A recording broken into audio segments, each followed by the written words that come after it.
Corona virus সারা বিশ্বের জন্য এক ভয়ঙ্কর অভিশাপ। এই করোনা ভাইরাসের জন্য বিশ্বের প্রায় 25 লাখ মানুষের প্রাণহানি ঘটেছে। বাংলাদেশেও প্রায় 40,000 মানুষ মৃত্যুবরণ করেছে। যখন করোনা মহামারীতে পুরো বিশ্ব থমকে দাঁড়িয়েছে, তখন মাননীয় প্রধানমন্ত্রীর দিক নির্দেশনায় বাংলাদেশ আওয়ামী লীগ সহ সহযোগী সংগঠনগুলো মানুষের পাশে খুবই গুরুত্বপূর্ণভাবে ভূমিকা পালন করেছে, তাদের পাশে দাঁড়িয়েছে। যখন বাংলাদেশে করোনা ভাইরাস শুরু হলো 26শে মার্চ, সারা বাংলাদেশে লকডাউন শুরু হয়, তখন মানুষ গৃহবন্দী এবং কর্মহীন। সেই দুস্থ অসহায় মানুষের প্রতি বাংলাদেশ আওয়ামী লীগ সহ সহযোগী সংগঠনগুলো সর্বপ্রথম পাশে এসে দাঁড়িয়েছে। দুস্থ অসহায় মানুষের প্রায় 2 কোটি মানুষের মধ্যে খাদ্য সামগ্রী বিতরণ করেছে এবং সেই সাথে যে দুস্থ অসহায় মানুষরা কর্মহীন ছিল এবং যে কৃষকরা তাদের ধান কাটতে পারছিল না, তাদের ধান ঘরে তুলতে পারছিল না, টাকা দিয়ে শ্রমিক নিতে পারছিল না, সেই সময় বাংলাদেশ ছাত্রলীগ সহ বাংলাদেশ আওয়ামী লীগ, বাংলাদেশ স্বেচ্ছাসেবক লীগ সহ সংগঠনগুলো তাদের পাশে এসে দাঁড়িয়েছে এবং তাদের ধান কেটে ঘরে তুলে দিয়েছে।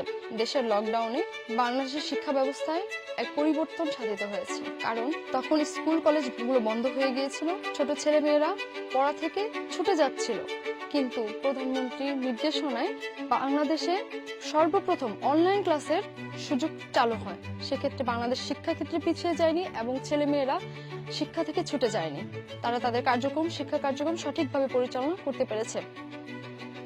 এই করোনার সময় বাংলাদেশে নতুন করে প্রায় 2,000 চিকিৎসক এবং 5,000 নার্স নিয়োগ করা হয়েছে এবং বাংলাদেশের সরকারি হসপিটালগুলোর পাশাপাশি বেসরকারি হসপিটালে করোনার চিকিৎসার ব্যবস্থা করা হয়েছে।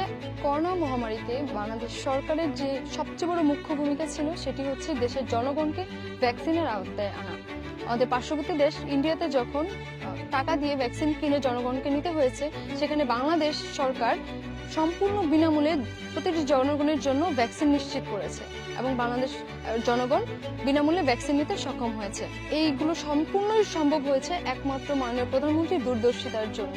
কিন্তু তখনও বিএনপি থেমে নেই। তারা চেয়েছে মানুষের মধ্যে ভীতি সৃষ্টি করে সেটাকে শেষ করে দেওয়া এবং তারা চেয়েছে যেন মানুষ মৃত্যুবরণের সাথে সাথে তারা তাদের ক্ষমতায় আসতে পারে, কারণ তারা জানে যে যদি দেশের সব জনগণ করোনায় আক্রান্ত হয়ে মৃত্যুবরণ করতে থাকে, তাহলে তারা তাদের ক্ষমতায় আসতে পারবে। এটা ছিল তাদের মূল উদ্দেশ্য।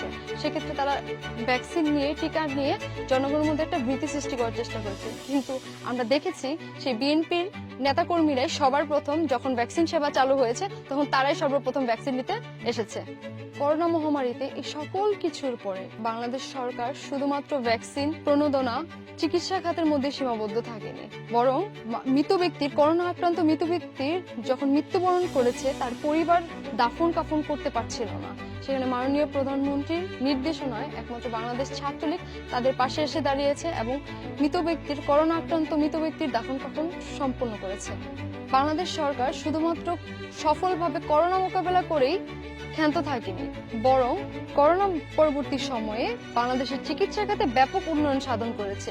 তার মধ্যে সরকারি হসপিটালগুলোতে 500 শয্যা বিশিষ্ট করেছে, কমিউনিটি বেসড সরকারি হসপিটাল করেছে এবং বিশেষায়িত বিভিন্ন হসপিটাল করেছে, যেগুলো পরবর্তী সময়ে আমাদের গুরুত্বপূর্ণ ভূমিকা পালন করবে।